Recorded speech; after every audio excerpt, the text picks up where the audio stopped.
Okay, Jessica Diehl is, I think, is how it's pronounced your surname. So, Perfect. welcome and thank you for joining in. Yeah, thank you so much, Luis. I'm so excited to be on the PhD lounge, and yeah, I'm excited for our conversation. So we were talking previously about editing and rendering all our videos, and I noticed that you also have a YouTube channel, and you post the content of Publish It. So just tell me anything, how hard it is to edit your own videos and then publish it. Is there some like a, a dopamine release when you edit and then you release it and then oh, I feel great. Yeah, yeah, definitely. I have to be a little bit forthcoming that I don't do much editing. I record mostly in PowerPoint, so I can do slide by slide. Yes. And then I just export it as a movie video, and I just want to be done with it at that point. So I'll do like closed captions, add that, but I'm a perfectionist. I think a lot of us in academia are. So for me, I was just like, I don't have the capacity to, this needs to just be a very simple thing that I do. So I record it and I put it up and I don't look at it again. And I think it's just for small content creators and who have their own businesses and they share their own content via YouTube, so, for example, then it has to bring a lot of editing skills, which sometimes you have to be prioritize what you have already. So I think with the PowerPoint is enough. And I had my own share of it because I did one first time one about that podcast talk I had about being a PhD in the 21st century. We'll talk about a bit that in a bit. And I used the PowerPoint as well, and it was interesting. But I saw at the same time that maybe I could use this a bit better for my next paper conferences, and which I have done already. But I think for that side, from that aspect, then let's prioritize this, and then use other set of skills to record and edit podcast videos, so to speak. Yeah, absolutely. And I think it's also diminishing return. So I taught design for many years. That's what I taught. And, students have a great idea and then they spend, 10 times the amount of time perfecting it. And so, I'm sure, diminishing returns, you do like 90% of the work in the first 10% of time, and then you only get 10% more out of the next 90%. So, yeah, knowing when Yes. to stop is good for our mental health. Yes, mental health and especially us as PhDs, attention to detail matters. It matters the most. Yeah. So, you said you had a background in design, as you said to me. How then led that to your PhD? And, well, first and foremost, what was your PhD about? And how that background led you to have that ground knowledge and publish it. Yeah, so I was thinking about this, and there's so many angles that I could take, but I'll try to be as kind of straightforward as possible. I know life is complicated, isn't it? Yeah, so I actually did my undergrad in creative writing, and I love to write. I'm a writer at heart. But then I realized trying to be a novelist is like trying to be a rock and roll star. And so, I looked around my city and I was really interested in public spaces and how green spaces can really be democratic spaces where, different people from different backgrounds can come together. I was also really interested in community gardens and access to healthy food. And, so I had a lot of sort of diverse passions. And so I realized that I should go to school for landscape architecture and learn how to design these kinds of spaces. And so when I graduated so I did a research thesis as part of my master's. You can do project-based or research-based in design programs, and I wanted to do research. So I had the beneficial, maybe not so beneficial experience of my advisor saying, your project is great. I want you to publish 2 papers out of this. as a master's student. And so it was a huge honor to have that pressure. But then it took me a long time to actually be able to publish those papers because the training at master's level is very different from PhD level. So I had sort of that piece going. I was motivated to publish my research, but it's a practitioner-based discipline. But when I was going to graduate, it was during the 2008 sort of crash, 2009 crash, and there weren't any jobs. So I had some thinking of, first of all, not going to get a job. Secondly, I really like research. And third, designers don't understand people. So we know I was taught how to design cities, but not to understand the people that are living in those cities. So I decided to go for a PhD in health and behavioral science and to understand human behavior and how the environment impacts that. So when I got there, I was in a good position because I was on my way to having my first publications. I actually did a pivot as part of my PhD. I'd wanted to continue looking at green space and health, but I was accepted into a National Science Foundation IGERT program, which is an integrated fellowship where you work across disciplines and you have a PI that oversees the whole project. So I was part of 25 students across 5 disciplines, and our PI really want us to look at sustainable urban infrastructure. So not to nerd out too much, I know we're a bunch of nerds here, but so I was going to look at food systems within that. But as luck would have it, as part of that project, each of us had money to conduct research in a sister city, and my PI was from India. So we had money to go to India. So I thought, wow, this is great. Free money. I'm going to go study food systems and urban agriculture, community gardens in Delhi. And I got to Delhi and they're like, we don't have a lot of community gardens, but we have farmers and they're farming this very contentious floodplain. And we want to develop it. So, so I did a little bit of a shift where I investigated social networks of those farmers to understand how they access resources to sustain their livelihoods, and also how they access, government agencies and actually have a voice, or don't have a voice and become invisible in the planning process. So as part of my, working on my dissertation research, I've got my papers coming out from my master's thesis, and so shifting gears, and so those actually, both of those papers, after some back and forth and revise and resubmits, were accepted to the original journals, the first journals that I had submitted them to. So in some sense, I didn't realize it at the time, but I was a little bit lucky. I sort of just stumbled on the right fit for those papers. But as part of my PhD work, we did a small pilot study and collected a ton of qualitative data, one of my peers and I, in Delhi. And we spent 6 months coding the research, and then our advisors were like, let's publish this. And so I decided to take on first author role among the 4 of us, because I was like, yeah, been here, done that. So I start writing the paper, and we all get together, and the first thing the advisors say is, this is great research, but what's the point of this paper? Like, so what? Like, who cares? And I was like, what do you mean, who cares? Isn't it obvious? So I went back and I did some revisions, and I came back and they were still scratching their heads. They're like, we don't get it.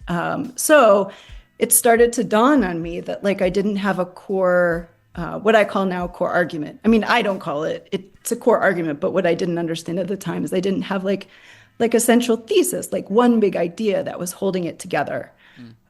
So eventually we did get that paper published, and I still didn't quite understand. Eventually I answered their questions. I revised enough, but I didn't really understand. I didn't actually learn why I was able to meet their requirements. I just knew that I had done it, and we submitted it. And I forget if it what the review process was like for that. But it was the first time I was like, what do you mean, so what? I've got all the pieces. I've got the lit review. I've got the methods, all the findings. We've got some discussion. Isn't that what a journal paper is? So then I ended up, so I had done research in India, and for personal reasons, I ended up in Singapore. And like at my time of graduation, and took a job at the National University of Singapore, teaching landscape architecture, and got hired very quickly, mainly because they had had trouble tenuring their faculty. So in design programs, usually master's is the terminal degree, but things were shifting at that time where design programs were starting to only hire PhDs because they needed to get them to tenure. And to get to tenure, you need published papers. And to be able to do that, usually you have to have gone through a PhD program, as you know. So I was hired with the hope that they would be able to tenure me, since I did have a publication track record. And I was part of a sort of a new wave of hires that had PhDs in publications. So at that point, I wanted to publish from my PhD research. And I wrote this very intense paper on, basically a whole comprehensive paper on this very complicated research project. And I sent it out to what I thought was a fairly prestigious journal, because I thought, well, why not? And nope, they're like, no, thanks. Here's some comments, but we're not interested. And I was like, okay. So at least I got some comments. And I have to say, even if you get rejected, comments are gold. Listen to them, because you will hear them again if you don't correct. So I made some revisions and sent it out again. And I got rejected again, this time with no comments. So I was like, okay, let me like line edit and massage and like make my figures look better. Like, let's just tidy it up some more. And I sent it to a third journal that I was really hopeful about. And the editor emailed me back immediately. I was like, I'm not sending this out for review. This is not ready. You don't really know what you're doing. This is really great research, but this is not a journal paper. So let me help you. I want you to read Wendy Belcher's Writing Your Journal Paper in 12 Weeks. And this book is really foundational, was really foundational for me. And I recommend it to everyone because it made me realize that a journal paper requires a core argument and structure. So it's not about the contents. I mean, obviously you need the contents, but good research doesn't mean a good journal paper.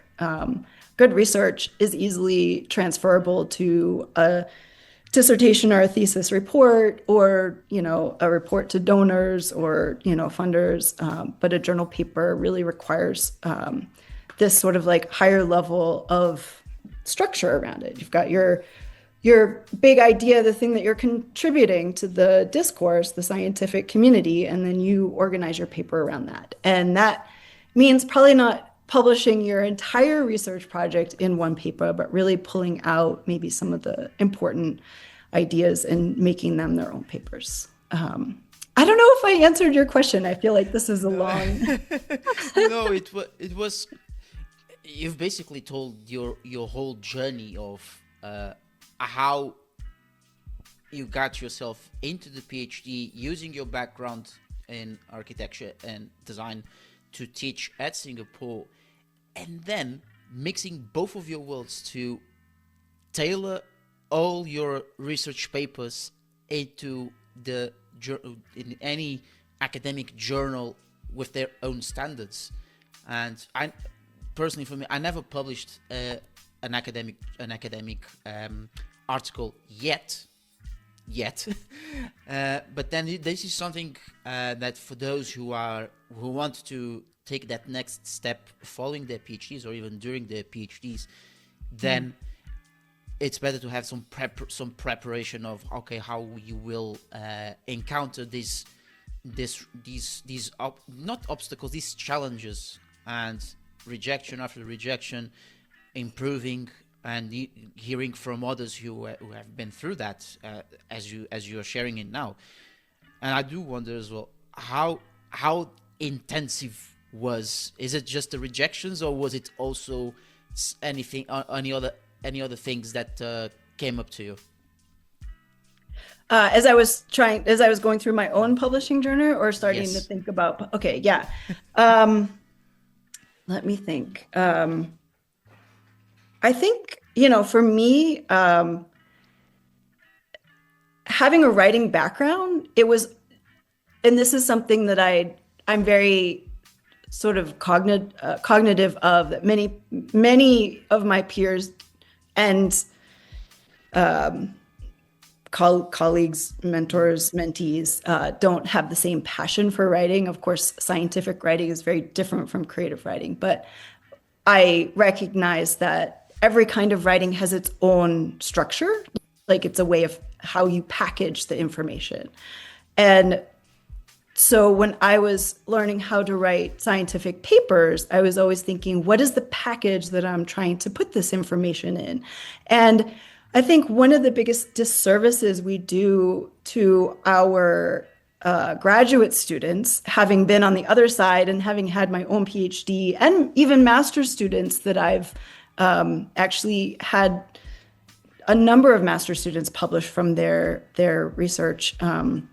We'll talk about small studies in a little bit, is that while we spend a lot of time being trained and training others in the scientific methods, whether it's hard science, social science, humanities, we don't teach the process of writing journal papers.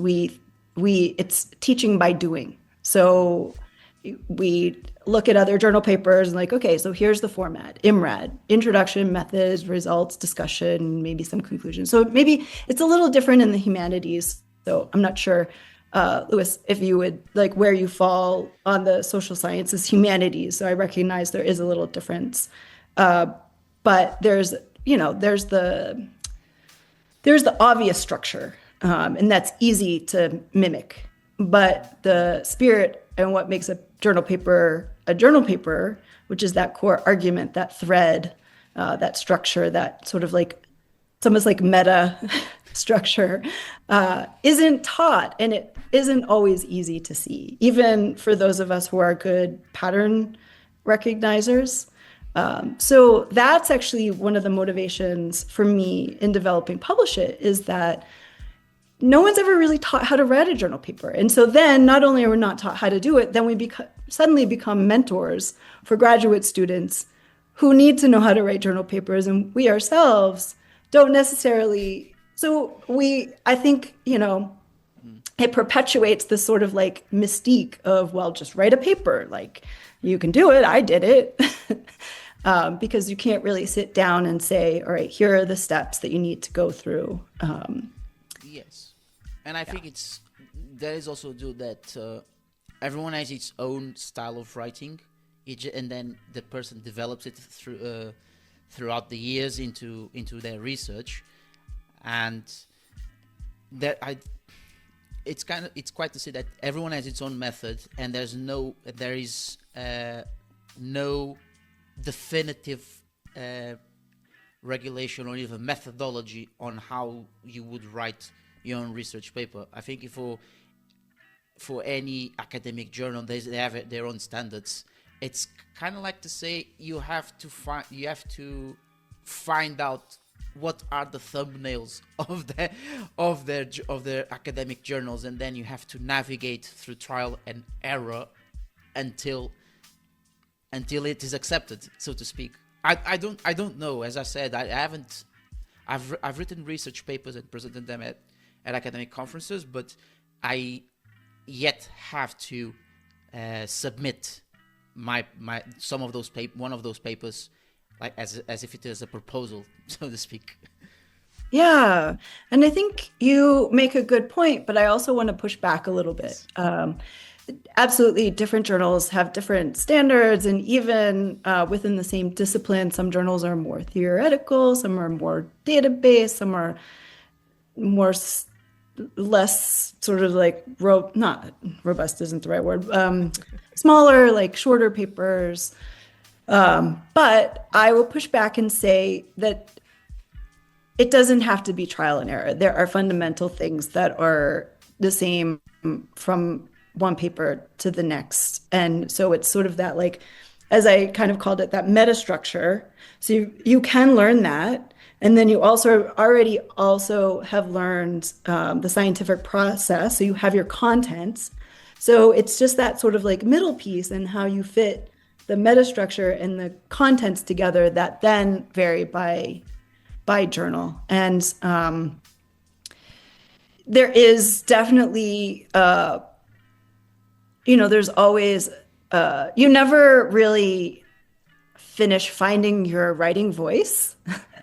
I actually wrote a blog about that, like starting with your first sentence. How do you, it took me, I would say, about half a dozen papers before I started writing in my own voice and being comfortable enough to not just hide behind the sort of like curtain of or wall of like everybody that had written before me, and to be able to write sentences from my own, with my own voice. But that's, you spend your whole life learning how to write from your own voice. But the actual sitting down and writing the journal paper can be a more, it doesn't have to be such a gray area. And so that's what I teach, is if you focus on these, you don't have to do it in the steps that I recommend, because everybody has their own process.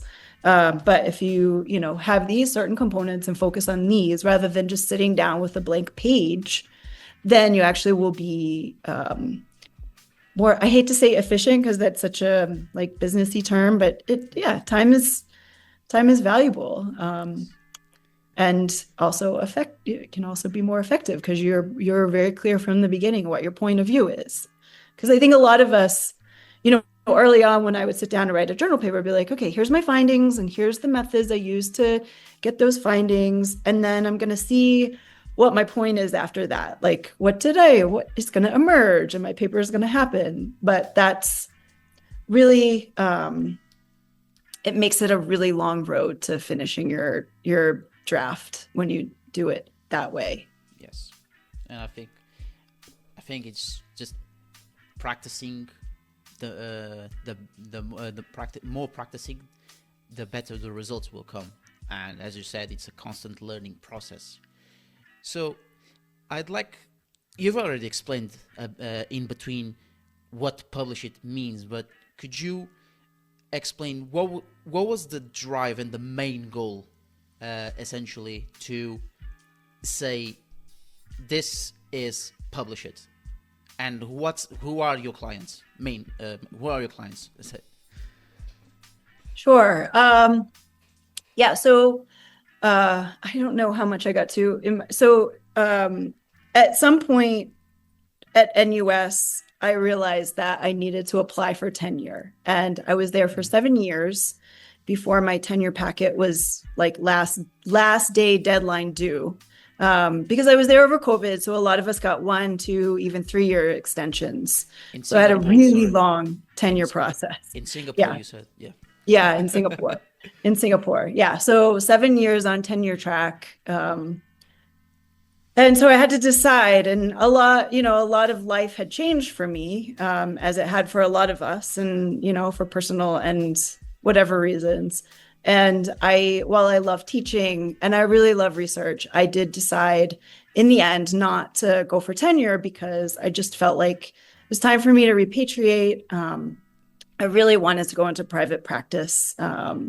Teaching was sort of a stepping stone for me. And when I came back to the US, it's not so easy to apply for jobs these days. And something that I'd always been thinking about is, it'd be great to do consulting, but what am I good at? It isn't that I have the most amazing journal papers, because I don't, but I know how to get published. And I've been able to get master's levels research that are very, very small studies that were conducted in very short periods of time published. So I have proof that, even small studies in unusual contexts with non-traditional researchers have a place in the scientific record, and I can help make that happen. And a lot of people struggle with that. So why don't I fill the gap and see what I can do to help researchers? And of course, this is sort of I'm an entrepreneur. This is a business. So my thinking is, I can do courses and do workshops and do coaching to support myself. But I know that I'm trying to reach a lot of people in contexts that they're just, to just be totally blunt, don't have money. Even graduate students in high income countries don't have money. So I want to make sure that this is accessible, because the whole point is that I want to facilitate or enable researchers that wouldn't have the resources to get published to help them on their track to getting published and make it less difficult. So I do a lot of, I try to, actually, I'm not prolific in creating content, but once a month I publish a blog and I publish a new free tutorial and I do a newsletter. And so I try to create resources that are free or low cost, in addition to things that are, if you really are interested in really making it happen, then we move you into a more into one of the workshops or the one-on-one coaching.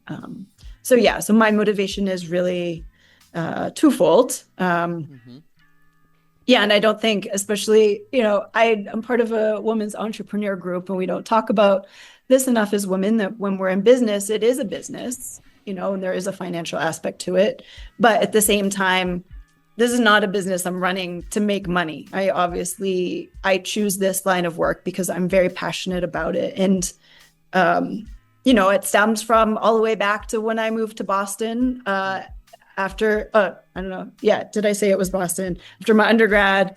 And I saw public spaces as being democratic and wanting to create spaces like that. Like, I've always wanted to be in, have a career path that I feel like I have a moral obligation. Even if I'm not a religious person, I feel that way. So it's kind of a bit of both worlds. One, the academic venture, and then the industry hustle, so to speak.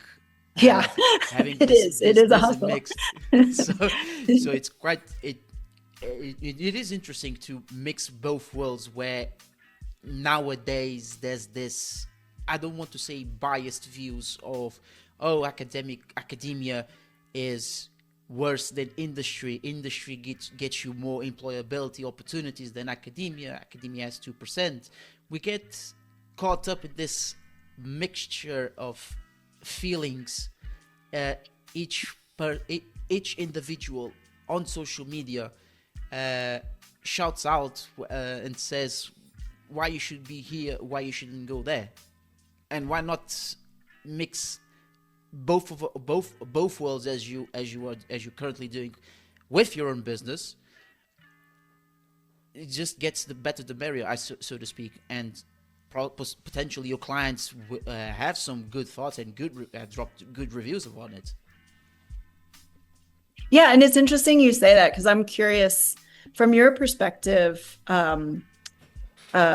I've listened to a lot of your podcasts, but maybe I missed some where you talked about this. So I apologize if this is general knowledge, but I'm curious. No, not a problem. If you're planning on going into academia or into practice, and how that, because even going into academia, there's, where's your grant funding coming from? It's usually, a lot of it is private business, and there's also a big push among universities to monetize, innovation that comes out of research. So like there's no more black and white between practice and research and practice. It's just interesting that you pointed out, and just hear my thoughts, because initially when I started my PhD, even before that I wanted to go into academia, and then during my second and third year and then even fourth year, then I said, no, I'd like to go to industry first to gain some professional experience, and maybe could give a boost to get into academia afterwards. Although I'm I'm browsing anywhere. I'm just networking anywhere, strategically networking, of course. Recently, I was with my examiner, and my examiner told me you have to convert one of your methodologies into a sequence of papers because it's too Mm-hmm. complicated. And say yes, I've been thinking about that because the methodology I'm using are too theoretical and they need to convert it into practical terms or so. So using more case studies to reinforce why my these methodologies I use.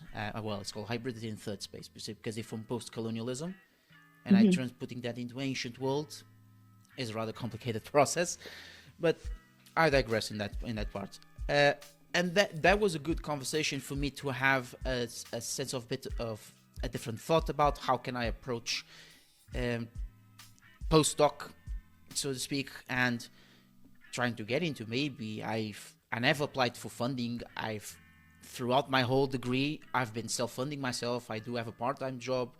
I've been multiple income streaming jobs to pay the bills. So this right, and I think neither one, the academia nor the other industry, are inherently bad. They have their ups and downs, just like any other environment, and they have their own advantages as well.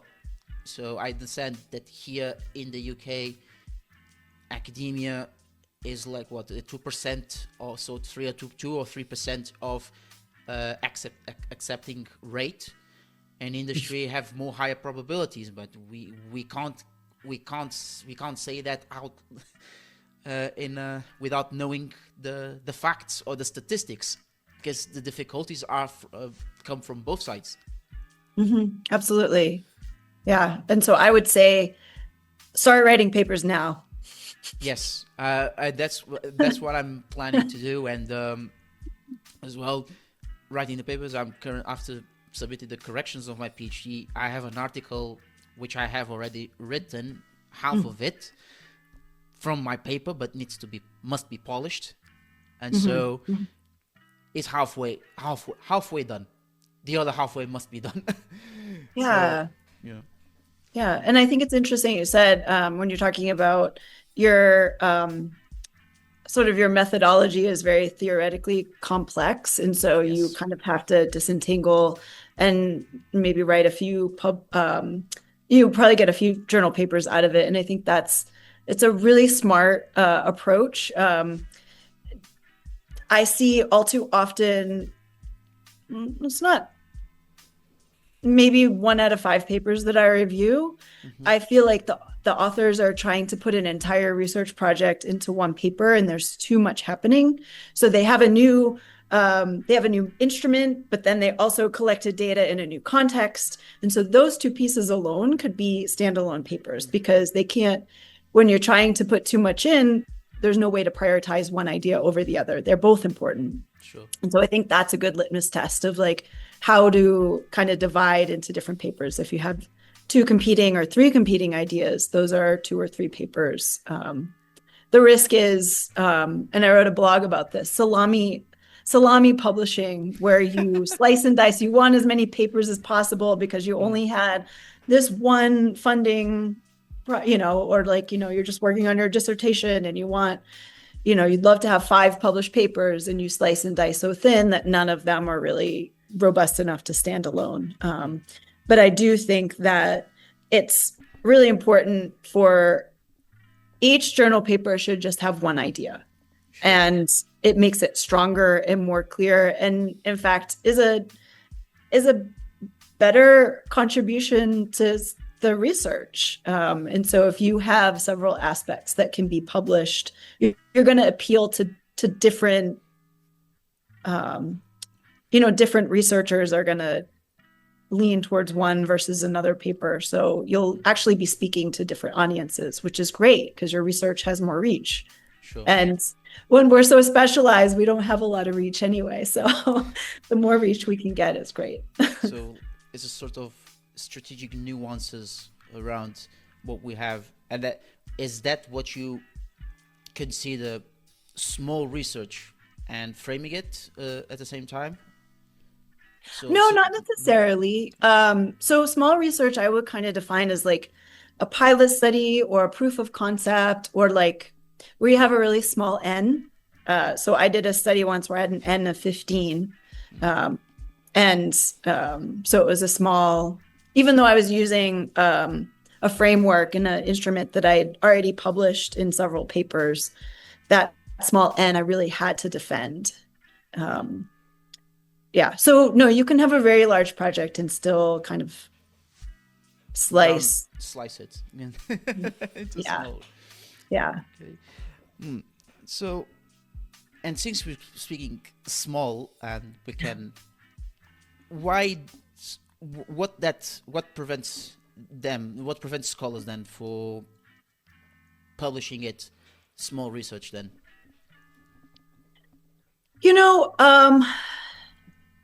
I don't know, because I'm perfectly happy to publish small research projects. Most of my research is small research, because I love qualitative research, even though I love numbers too, but I just think qualitative research is so much more interesting to me personally. But that being said, I think a lot of the hesitation is just, I hate to say lack of confidence, but it's just sort of some sort of maybe hesitation. Maybe I'll call it hesitation, because so much of the research we cite is either foundational or really large studies. They become, they rise to the surface of the discourse.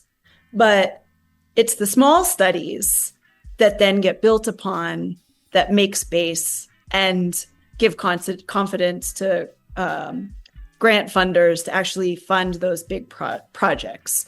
So it's the small studies that are so important to be published, because they may only take one small, tiny question and answer it, but they're resolving something that, maybe it isn't worthwhile to waste a lot of resources on, because it may not be the right way to go. So I love small studies because they give a lot of flexibility, and you often find something unusual that emerges out of it.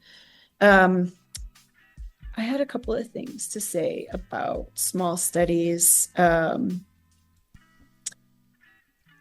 So especially I guess PhD research can feel very big, but there's oftentimes aspects of it that are either a pilot study or a proof of concept. So for example, for my PhD research, I wanted to do a lot of field interviews, but I was measuring something, qualitative social networks. And so there weren't a lot of methods, like there's a lot of theory, but like what you're doing, creating a new way or a more innovative way of measuring. Because we're always trying to get closer to the actual thing we're trying to measure, right? So we want to refine our instruments. And so when I was doing my qualifying exams, one of my advisors, and the kicker is I had, since I was in this interdisciplinary fellowship, I had 5 advisors, each from different disciplines. So I had a lot of people to satisfy to get through. And one of them, the planner in the group, said, how do you know that this survey instrument is actually going to measure what you say it's going to measure? And I was like, well, I'll find out. And he said, nope, you're not gonna. I'm going to give you a contingent pass based on you're going to do your field. You're like going to India in 2 months, and you're going to pilot test this, and you're going to send me back like a report of whether it actually worked and how you refined it. And so it was the best thing that came out of my QEs, because I got to the field and I realized that I needed to make some modifications. And so I only wasn't even wasted. I say wasted, but it felt like wasting at the time. I did 10 interviews. And over the course of those 10 interviews, I was able to refine the instrument and get to the instrument that I ended up using. But even that, I didn't even publish that, but that would have been a really important sort of stepping stone. At the time I was like, oh, but this is just a nobody needs to know about this. If it was now, would you publish it? Absolutely. Yeah. Yeah. Which would you publish all 10 interviews, or uh, one that you found more interesting, sorry. Yeah, it's a good question because that assumes that the paper would have been about the interviews themselves. And so this is the thing that I would have leaned into. We something to the effect of, we have instruments to measure social networks quantitatively, but the qualitative ones are not comprehensive. And so here is how I developed through 10 sort of cases, how I developed this instrument. And here's based on, the final, whatever, one or two with the final instrument, here's what it produced. And I would show so it would be more of a methodological paper that focuses on the instrument itself and looking at construct validity. I measured it this way and I didn't get the answer I wanted, and here's why. And then I changed it to this and I got this other answer, and that was actually what I was sort of aiming for. Yeah. And I think there's a lot of innovation out there. We're smart. We're always thinking and trying to make things better and measure things more precisely, or, apply one theory in a new context and just to make it better. We sometimes get distracted by the data itself rather than realizing the contribution is really in the change in instrument, because the instrument is what will be reused again, not the data. Yeah. Sure. So. Sounds like it would be a not easygoing task, so to speak. Well, and it can be hard to see, especially when you're early in your research path. Mm-hmm. I'm probably midway, I would say. I've been doing this for almost 2 decades, but it's hard to see at the beginning. It isn't recently that I started thinking about how. I always say, in a research paper, or any sort of research project, you have to have your literature review. What do we know? Then what don't we know? What's the research gap? And then what are we going to do that's going to fill that gap? So that's kind of the standard way of thinking about it. But I've recently, I don't know where this sort of came from. I'm sure that I was hearing it in some different places, but started thinking about a journal paper as a conversation. And so it isn't that you need a literature review of everything we know about the topic. It's imagine that you're invited to a cocktail party and there are a bunch of researchers in there that do something very similar to what you do. You've learned from them. They're at the top of their field. Some of them are more younger and innovative. Some of them have very well established. And you walk in and you're yeah. So I know that's what you've done and oh yeah, you tried this new thing and that was interesting. And you pointed out its limitations, that maybe there's an opportunity for something new here. And I had this idea that none of you have addressed this issue yet. And so that's what I am coming to this conversation to talk about, is this thing that you haven't talked about yet. So let's have a conversation about it. And maybe that's a weird way of approaching it, but I love this idea of a conversation. And I think that's how we start for PhDs, to talk, sharing their own ideas and thoughts. And as you said, Jessica, it's on conversations, informal, formal, anywhere and anytime. So I don't see that big of an issue. So it's plain and simple, and then we transfer them onto paper. Yeah. And so I'm curious, how do you, because I think for me, I felt and I feel like I've seen this in other, as we start out, there's this, because when you have to defend your, you go for your qualifying exams and you really have to defend yourself. You have to prove that you know everything about everything. But in a journal paper, you don't. You just have to prove that you know about this specific thing. Yes. And sometimes we get caught up in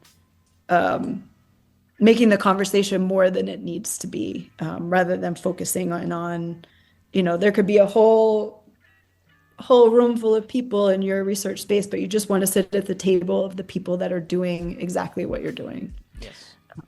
Well, I think well, I can speak from when I had my Viva. It was a 2 hour and a half talk discussion between my external and internal examiners. Then obviously there was the chair to moderate, but the chair didn't intervene whatsoever. Just the beginning and end of the Viva. But at the same time, I felt it was more than an exam, so to speak. I think it was also a bit of get to know the examiners get to know myself. Simply talking about the thesis, what can you bring and how will you contribute to the academic community in the future, and why did you want to choose this research, rather than saying just, oh, I choose because I liked it. No, it's simply I wanted to do something different. And for example, my topic was about ancient cities in the Middle East, specifically Syria and Iraq, from during the periods of the Greeks and Romans over there. And so I used two postcolonial concepts that I've mentioned previously, and that's what they wanted to know. Why using those two concepts that come from the 20th century and bringing them into a completely different context and time frame that most of them have even rejected them several times, and you still wanted to bring that. And I said, well, because there are two interesting topics and two interesting concepts to explore a topic that is so vast and interesting at the same time, to know what happened to the other side of the world from into a world, the Western world, that we know it already. And so I think the conversation, the examining conversation, developed throughout that, and with a few detailed questions, of course. But at the same time, we had a nice conversation. Sometimes we had a laugh as well. I could even go for a break. They allowed me to go on a break, so that's what's about it. And there was a great feedback from the examiners, and the intention was to having more than the exam, having a conversation and explore networking opportunities, so to speak, and socializing even more. So in the end, it was a really positive experience. So I don't know how it was 10 years ago, 20 years ago. I heard stories that it was a bit more rigid between examiner and candidate. It has some differences in each country. Maybe in Europe is a whole panel discussion. In the UK is more private. Yeah, that's really interesting. And I'm glad to hear that, because so mine wasn't rigid, but I certainly wasn't asked why this topic. And I think it's a really undervalued conversation to have, because this is this is the stamp that you're making. You can change research directions after this, of course, but this is sort of this is the thing that you are spending the most time probably in your career just focused on. So it's really important, and it's really important to be self-reflexive of, is this interesting, especially since you are going to spend a lot of time with it. And I think that's also another reason that sometimes it can be hard to write journal papers, is that your researchers they don't necessarily self-reflect and think, is this interesting to me? Is this interesting? Do I actually feel like I want to commit because it's not just a job, right? I mean, you're putting energy and passion into it. I mean, even though it's research, but it's we are passionate about what we do. And if you don't have that, you're not going to be motivated to Yes. publish. It's going to feel like a lot of work. And I would I would add up as well that again it's the pleasure of the conversation, and it is a one time opportunity that you will have this. The Viva Voce is just only once, unless you want to do a second PhD in 5 years' time. But for those who are not who just want to do a PhD and not for just for the sake, but having an opportunity to launch themselves into the marketplace, I think this is a great opportunity to reflect on the Viva itself as a positive experience. Absolutely. I absolutely agree. We and so we were talking about the me exploring the eastern side and trying to obviously we're talking about publishing small research and to for any types of scholars. Do you deal mostly with non-Western scholars or a bit of both?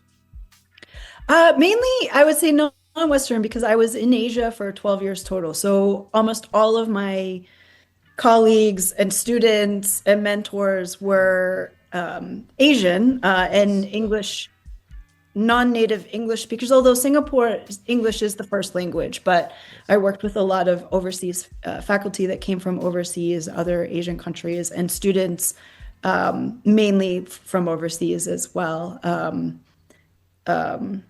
Wait, so what's the question? So it's okay, no Sorry. problem, bro.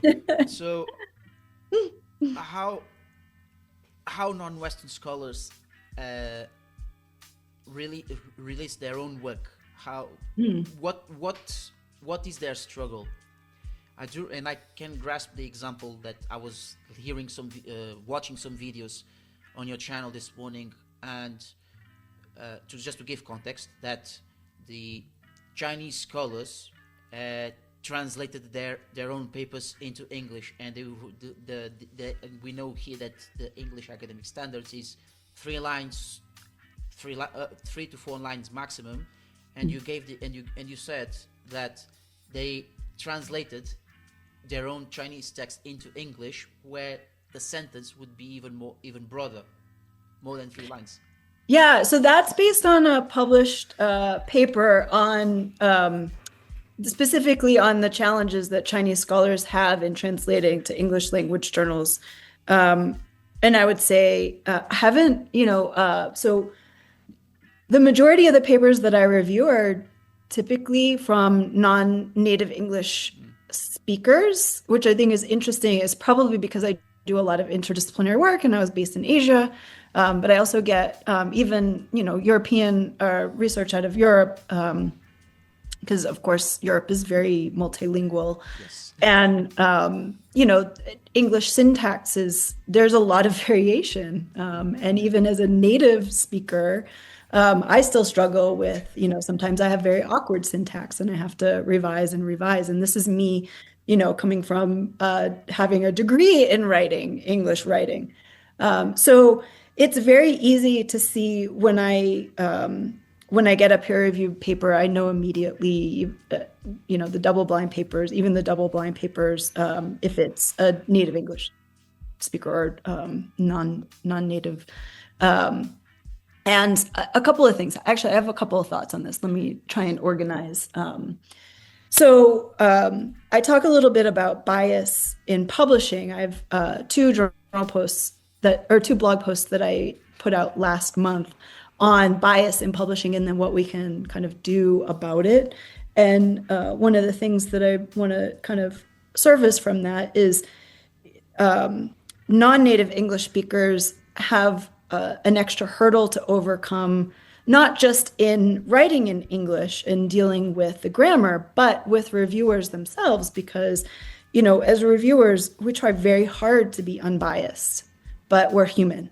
And so there's the potential insecurity of the authors just finishing a draft and being confident enough to submit it knowing that it might not be up to par, maybe not having money to pay an editor, a copy editor, which some do and are able to do that, but many don't have that within their. And so then the reviewer, if they can tell that it's it's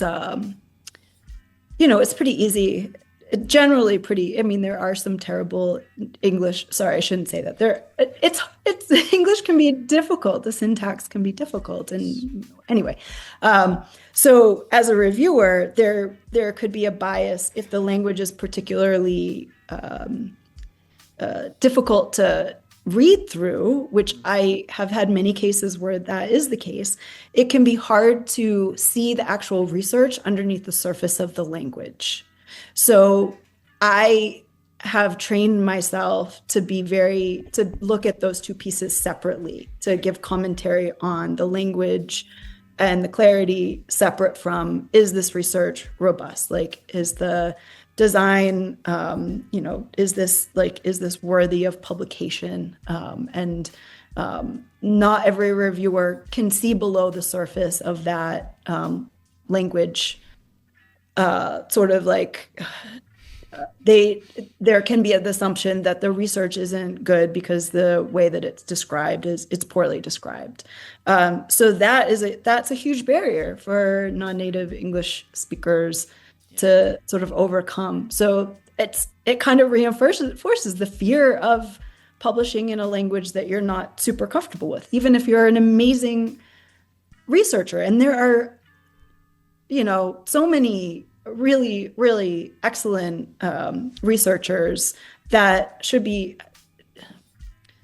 there's, maybe this is controversial, but I'll just say, English language journals are kind of the gold standard. That's kind of like the baseline, right? So to get tenure, promotion, go to grad school, like a lot of, students in Asia will want to come to Western universities. So getting published in an English language journal is important.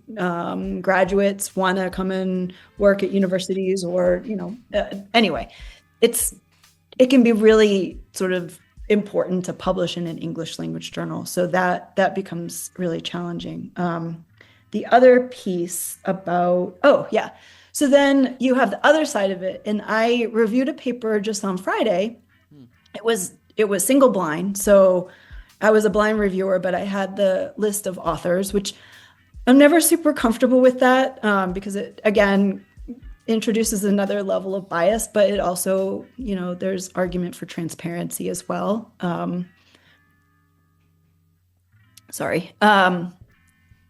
As soon as I started reading it, the grammar was perfect. The word choice was very advanced, and I'd gotten through a paragraph and a half before I realized that this was written by AI. And you've read my mind, because I was about to tell you that.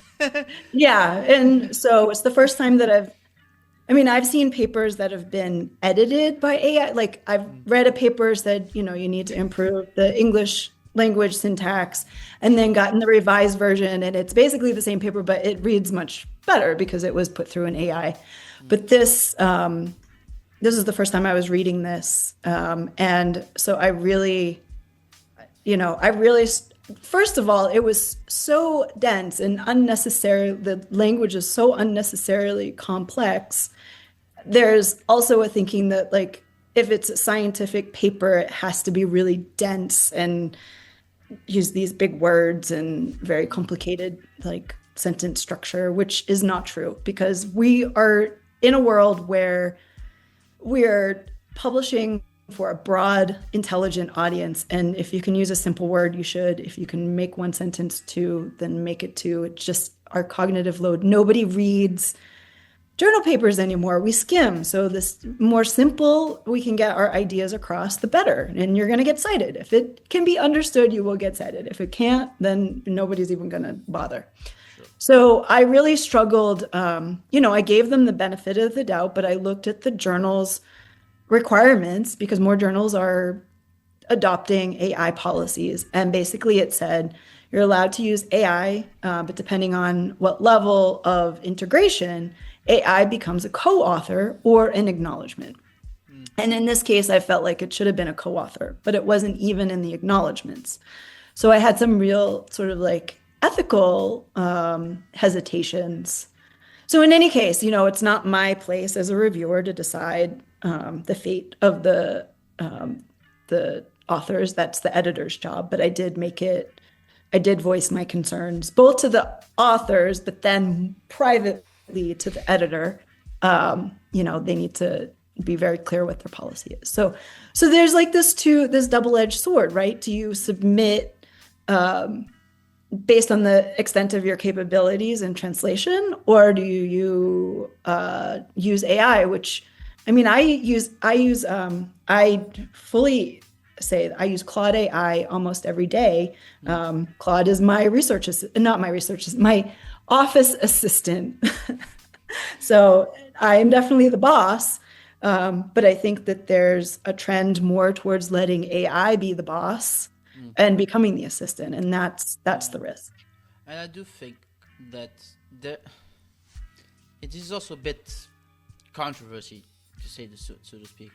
And I had several conversations with my advisors about this and say, listen, and I guess, listen, I've used AI just for tiny bits of some aspects I was not understanding and I need to convert into it, and I had to copy and paste. But then I had to shape it into my own language in how I perceive and read academic English, because I'm Portuguese, native Portuguese speaker, and English is my second language. And they said to me, you can use AI as long as you don't show it that it's too linear, because we have AI as well to mark exams. So, and I know that because I was a TA as well, senior teaching assistant.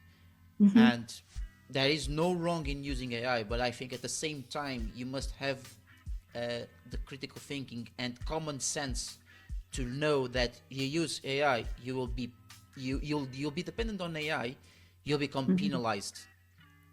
If you just only use AI for a tiniest specific aspect that you find it so hard to understand, and AI can even say, so to speak, polish it, then it becomes easier for us to use our own thought and processing skills to say what we want to say based on that specific thing that AI has written for us. Yeah, and I am,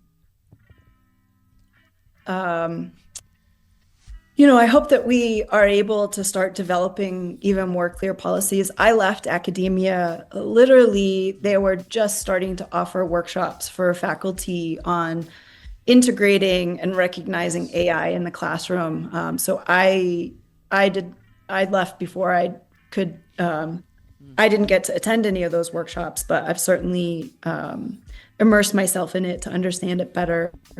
But yeah, and I also wrote a blog using AI for literature review, and I literally asked both Claude AI and ChatGPT. I gave it sort of some text and to describe what I was like. How should I use you? In which cases? How do I use you for a literature review? To what extent? What capacities? When should I, where is the sort of line to be drawn? And they both gave me very different answers. And so I blogged about that. It was really interesting. But the short of it is we are creating new knowledge. So an AI can't create that for us. And so if we rely heavily on AI, as you said, we start to lose our own brain power. So how do we know the new knowledge that we are even able to create? So it's a really delicate situation right now, I think, because the other side of it is there is a lot of I don't know, there some parts of research are like just kind of like admin. So how can we use AI to fill that piece so that we can take back some of our time? And some of the things that were suggested by the AIs that I asked were, it's good at, it could be good at finding research gaps or coming up with like broad, to create a broad like topical outline for your literature review. But you have to give it a lot of guide rails so it doesn't miss important research that's been published, and also that it doesn't make up stuff, because we all know that AIs can hallucinate. And I've been creating case studies out of my published works into more like to translate to practice, to do some consulting in like urban planning and community design separately from like as another thing that I'm doing. And so I will feed one paper. What I've been doing is I feed one paper into Claude, and I say specifically, I want a case study. I want it this long. These are the subheadings. This is what I basically give it all the instructions. And it still makes stuff up, or it misses like the point of, I'm like, and I wrote this paper, so I know that this is wrong. And then I think, well, what about researchers that are doing literature summaries on papers they haven't read and they don't know that it's wrong? So that's the real risk. And back to what I was saying is just having the decency and knowing that, okay, you developed your own critical thinking skills and you have your own common sense to write a piece of evidence that will be read by an academic audience, so to speak.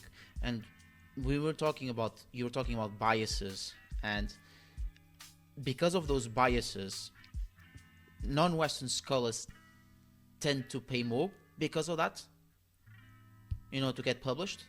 Yeah, so that's an interesting, so I don't know the actual data on that, but it's, so open access started being kind of percolating when I was moving from PhD to teaching. And of course, at that point, I didn't have any money to publish in open access, but when I got my first research grants, I wrote in a line item to pay for open access, because the thinking is, so I assume, do you want me to just do a quick run through of the difference between, or is your audience, I'll just like, I don't mind. You can I'm sure everybody knows. Yeah, I'm sure everybody knows, but basically journals need to make money to like stay in business. So they either pay a subscriber fee, and the papers are submitted free of cost, or the open access journals make money when they accept a paper, the authors pay a fee, and then the journal provides the published work free of cost. So there's no paywall. And so being inside a paywall makes journal papers inaccessible to anyone at a university that doesn't have the funds for a library that can subscribe to all of because it's very expensive to journals. Yeah. I mean, like thousands of dollars for a subscription to one journal, and think about how many journals universities have to subscribe to give their faculty and students access. But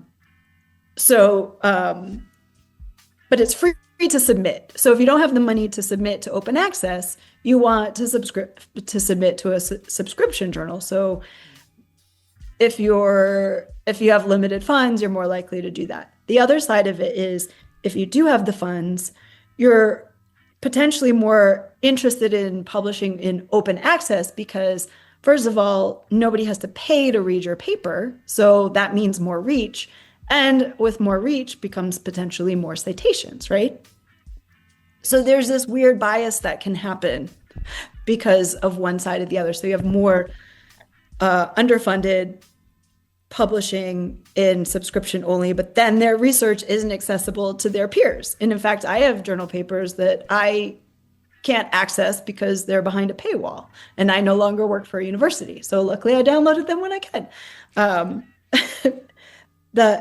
But the thinking about this, and so I wrote a blog about this, open access versus subscription-based journals.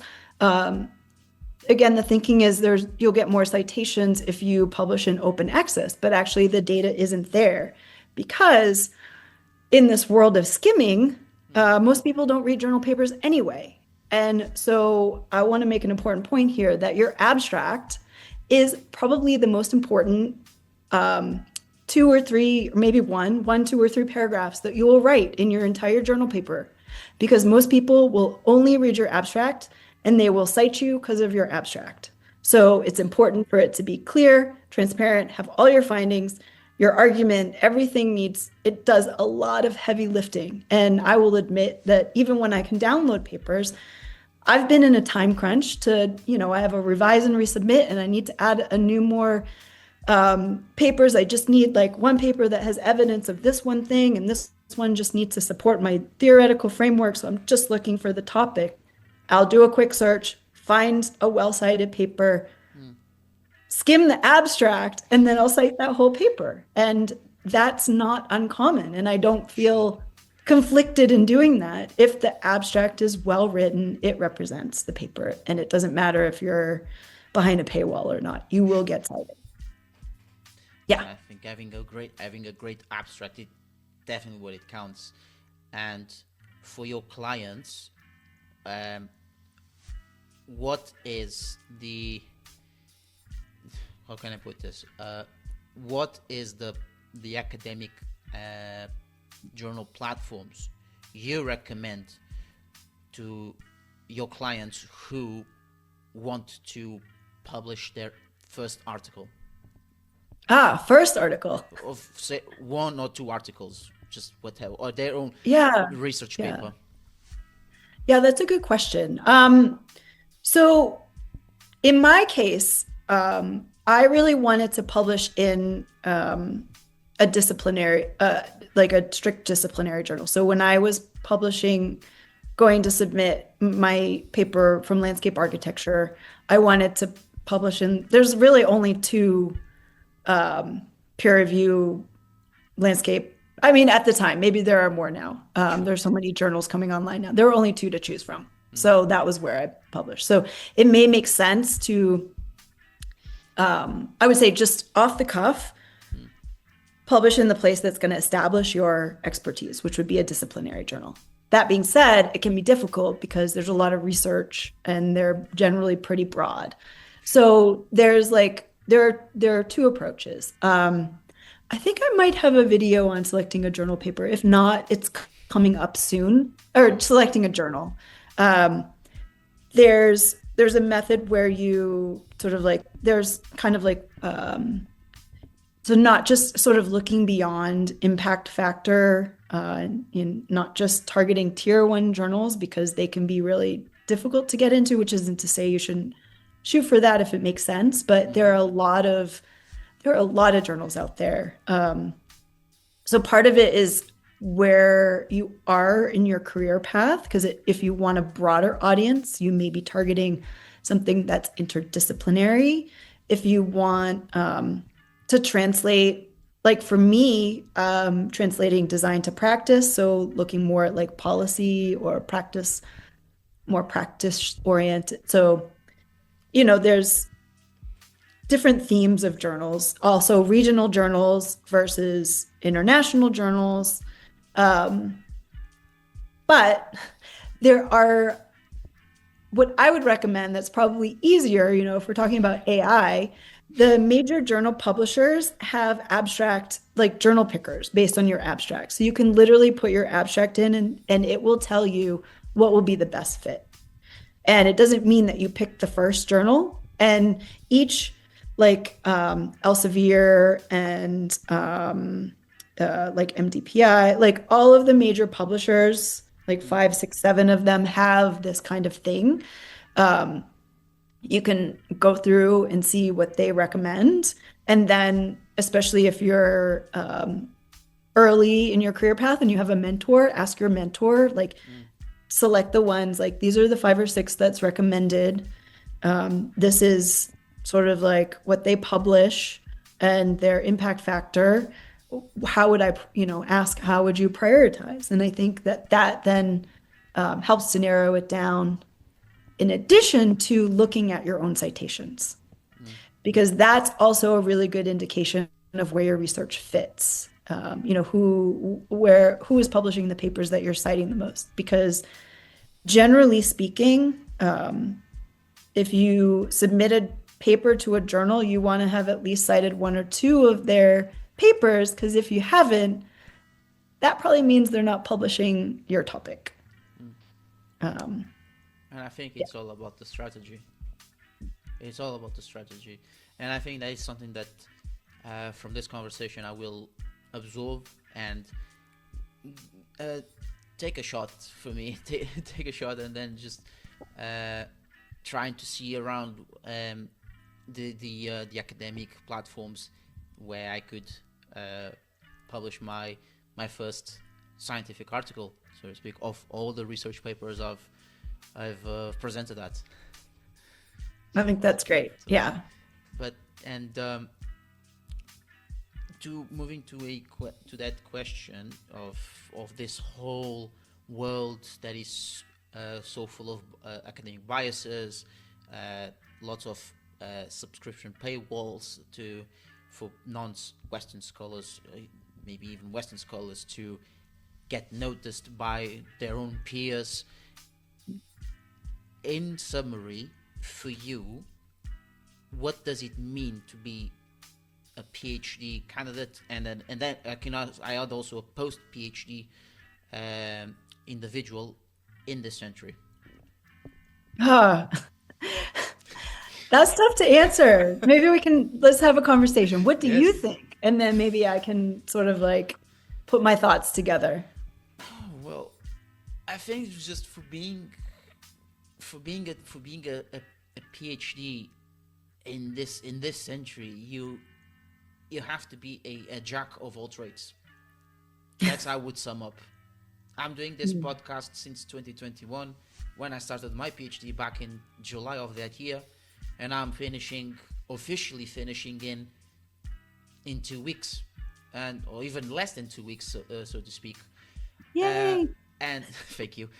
And been being active online, well, not 100% active online, but having at least a personal branding, networking around, well, strategically networking around, participating in conferences, go to meetups with peers. That's what I would say, that being a PhD in this century, and I think probably over the last century, it also takes to that it's being proactive across all areas. Yeah, I mean, everything that you just listed is true, and also made me really exhausted. It's mentally exhausting. And so when do you have time for the deep thinking? I mean, and I think that's really the real question. And, it's been a while since so when I started my PhD, when I did my fieldwork for the first time in Delhi, it was the first time I had a smartphone.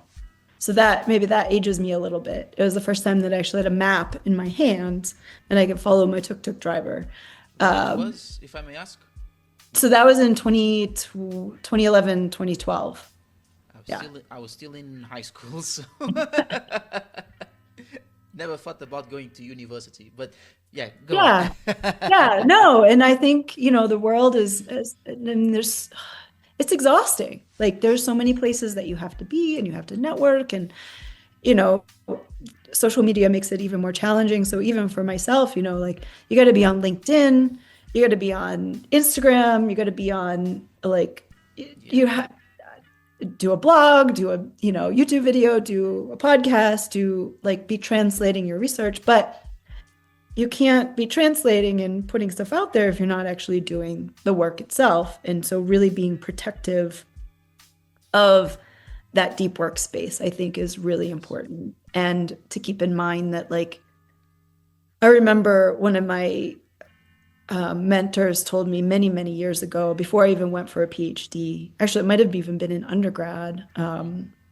She told me that I might be a good candidate to go for a PhD someday. And she said, it will be the best and worst time of your life, but the best because you will never have the space mental or, time space, again, to work on one project that you're really passionate about.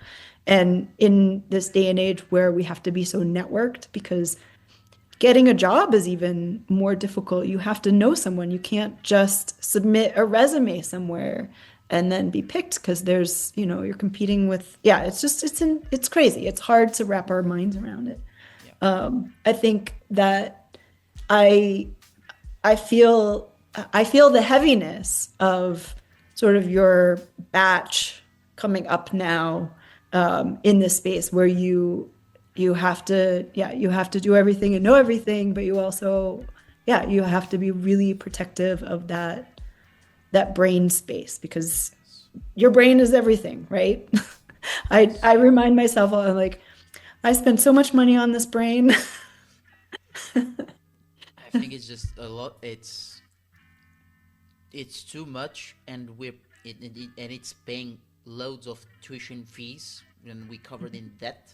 Thankfully, here there's a different policy in what comes to student loans, rather than the situation in the United States. But We won't talk about that.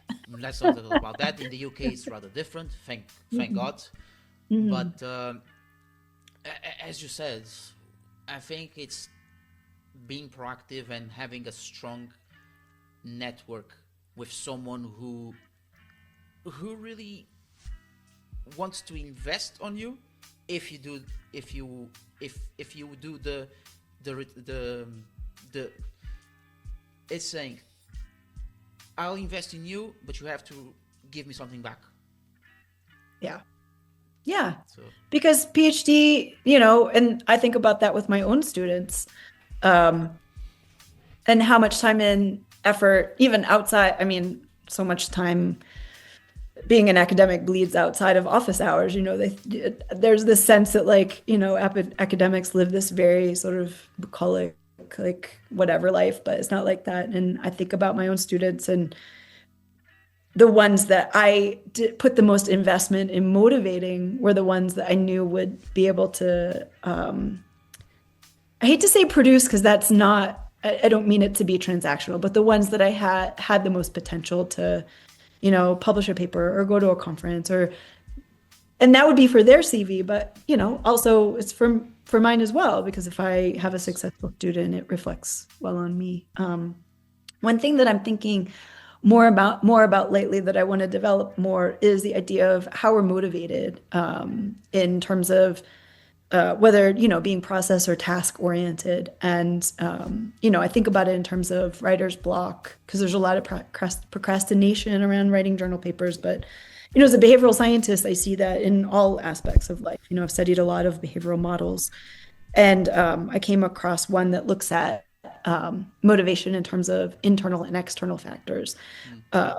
So some of us have a lot of internal motivation and can sort of push out external, whereas some of us need accountability, don't have a lot of internal, but can meet external. Then there's the unique subset, which I think actually draws a lot of people into academia, or the overachievers that meet internal and external motivations. And then there's the other end of it where, some people have struggled to have internal or external motivation and struggle to move forward, in whatever way, shape, or form in life they desire to, or is expected, and how that impacts, how you plan your day, your week, your month, your year, whether you're someone that, can focus on a task to get done, you need it an hour every day, or for example, I promote the idea of, like, just write 15 minutes a day. Every day you write for 15 minutes. But to be totally transparent, that doesn't work for me. I can't do 15 minutes a day, and I don't. What I do is, if I really need to get something done, I block a whole day. So once a week I block a whole day, and that's protected. But that doesn't work for other people. So so knowing, like, how your brain works, and being really clear about your priorities. So all in all, that would be your advice to those who want to start a PhD then? or is I would there say my anything else? Anything no, else? my advice is, do you really want to go down this path? Because it's different. It's a different lifestyle. Like Hmm. you're not going to get paid more if you have a PhD. In Yeah. fact, statistics are you'll get paid less. So that's important. And with masters is if you don't want to go into academia, you Mm. think carefully about what a PhD means. But if you love knowledge, go for it. Um, in my case, I just ended up in a PhD because I couldn't get a job and I was offered a fellowship. So sometimes, and I have no regrets. I don't know. I probably can't give you good advice. Yeah, But and yeah, but it's still valid, and I think with this amazing conversation we're having, I mean, we can do it again someday. I've been trying to insist on my guests in doing this. Oh, let's have it again. Let's have it again. But okay, I still need to think about it. But it was, Jessica, it was a really amazing conversation. I think thank it's up you. to a point to ask you where can they follow your work. I know you have a website of your company, Publish It. Uh, where where else can they follow you, and also if they have anything to ask you to ask you, what would you say to them to use your own services? Yeah, thank you. First of all, thank you so much. This was above and beyond. Not that I had low expectations, certainly, but this was really fun chatting with you, and I would love to come back. I would love to do like a panel with other PhD students and like a We Q and could do A. that. We could do Uh, like a seminar around it when yeah, or anyone something more casual than that. something more casual. Yes, that would be great. But yeah, you can find me at my website for Publish It, which is it's a place for academic writers. I want it to be more community space. You can find the website is my name. So it's jessica-diehl.com, jessica-diehl.com. And if you check it out, there's lots of free stuff, lots of free advice. Happy to have a conversation through my community discussion board or offline through, email me. My contact information is there. If you sign up for my newsletter, which I only send once a month, and I do send some occasional emails, you can unsubscribe anytime. If you sign up for my newsletter, you will be launched into a mini sort of like welcome email sequence. And each of those emails has a free download or a very special offer for a really nice discount on some of my pay for options. So do check me out there. And I'm going to do a little plug. I know I'm not sure exactly when this is airing, but I do have a live free workshop coming up the 18th and 19th of March. So 2 weeks from now, free. It's a core argument clarity workshop. So in 1 hour, we're going to move from your research question to your claim, which will become the foundation for writing your entire journal paper. So a 1 hour sort of like a little bit of lecture, but mostly workshopping, get it done workshop. So sign up for free on my website. And I think this is a wrap up. So Jessica, Thank you. thank you so much. And for those who are listening, make sure to reach out to Jessica, and she'll happily provide you with all the resources possible for your theses, research papers to get published. So students and graduates, thank you all for tuning in, and it has been a pleasure.